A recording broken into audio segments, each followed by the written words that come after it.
Yeah, my name's Khaleel Seivwright. Currently, I'm working with a team. We're building cabin communities in Toronto and also starting a podcast where I interview folks talking about their lived experience of being unhoused.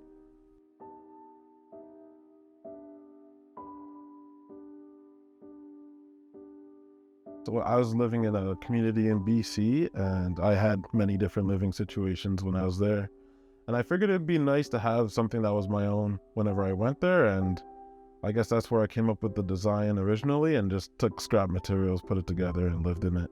And it was really nice and comfortable. And then I came back to Toronto and just noticed many people staying in tents and thinking, in August and September that, these people would find somewhere else to go, and they didn't. And it dawned on me that this is something that I could do that would help folks, yeah.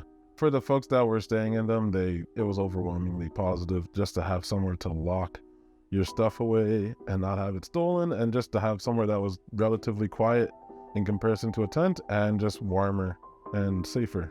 Yeah. Not good. Yeah, they generally disapproved of it.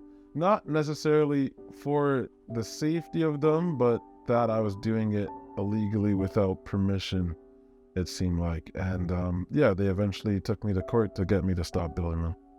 Well, to me, it says that they're more interested in the optics of homelessness and the optics of the problem. And like, at least at that point, that it seemed that it was more significant that we move people out of sight to make it feel like there isn't a problem.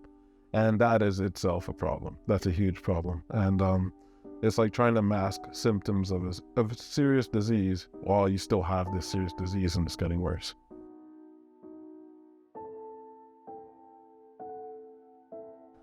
I mean, that is such a hard thing to say, but build affordable housing. It's like one of the biggest reasons people have for being unhoused is just not being able to afford rent. And if they were able to afford being able to stay in a place, they wouldn't become homeless and they wouldn't have so many different terrible experiences that would lead them to other terrible experiences. It's like an endless cycle. But another extremely important thing I would say is just not criminalizing people for living in a tent, like not going and harassing them endlessly because you want them to disappear.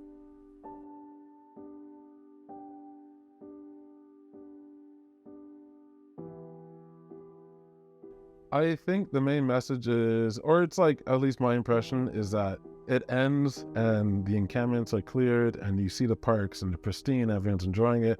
And there's this eerie feeling that, nothing has been solved. Many of the people that were in that documentary that were unhoused are still unhoused. And it's just, I don't know, like you not paying attention to the policies that are being made on your behalf is a part of the problem.